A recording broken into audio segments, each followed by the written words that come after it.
You are here, somewhere.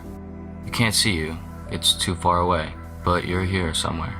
Maybe here, maybe here. You could be almost anywhere here, but you're definitely here.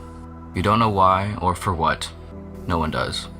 All you know, all I know, is that you are somewhere here, magnetized to this strange, lushly coated wet rock, floating in its designated position of endless nothing.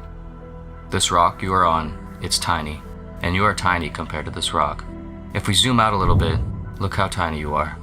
Even further, tinier.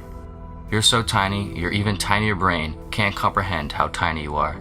Your tiny self is posted up on this tiny rock surrounded by this dark, massive, unending space that could be anything and nothing at the same time. This rock will give you life. It will give you everything you need to live on its crust for a period of time. It might feel like a while, or it might feel like no time at all, depending on what mood you're in when you consider this idea. Regardless of how it feels to you, when compared to almost everything else, it will be so short. A single frame in a movie that never ends. A frame that could be removed and nothing would really change about the movie.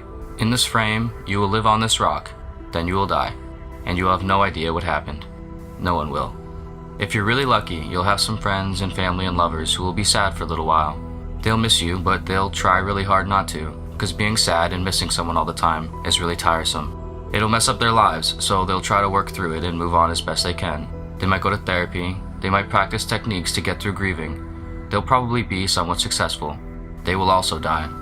If you're even more unusually lucky, you'll be missed and remembered for a little bit longer by a few more people. Perhaps you did something that impacted more people while you lived on this rock. Perhaps you were profoundly artistic, or smart, or a leader, or an inventor. When you die, perhaps more people will be sad for a little longer stretch of time. Most of these people would have never really known you though, so they won't think about you too much for too long either. And when they do, it'll mostly be a misconstruction of you based on their own ideals. They will all die. Over time, every person, every memory of a person will all die with each other.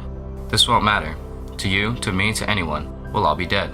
The things you did, the words you said, the impacts you made, for good or for bad, big or small, they will all lose your name tag and will not matter to anyone or anything. So, whatever you're nervous about right now, whoever you're nervous because of, perhaps a first date, a job interview, a big presentation, an important test, a hard conversation, you might feel paralyzed with anxiety. You might feel like the course of your life is hinged on this coming moment, that the fate of reality is on your shoulders. It's not. You might be worried that you're going to do the wrong thing or fail. You might, but everything will be okay. Because for some reason, against all conceivable odds, you're on this weird rock, this planet that births life, life that births more life, novel life, intelligent life, you. In this unknowable vacuum of potential nihility, you have this playground, this consciousness, this capacity for wonder, emotion, and thought. The only real mistake you can make is to not recognize this, to never relax and enjoy the hilarious and enthralling absurdity of it all, to realize that it all means nothing beyond itself, and to find freedom and inspiration in this thought, to explore and connect with what it can mean to be a you on a rock, in a solar system, in a galaxy, in a universe, in a who knows what, to be kind and decent, to have fun, to love, to laugh, to cry, to try, to fail, to live. And to remember that no matter whatever happens, you can still do all of this. No matter what you do in life, worst case is you try your best, you be yourself, and you do what you can do with compassion, honesty, effort, and understanding. And it goes worst case. And then you move on, like everything else.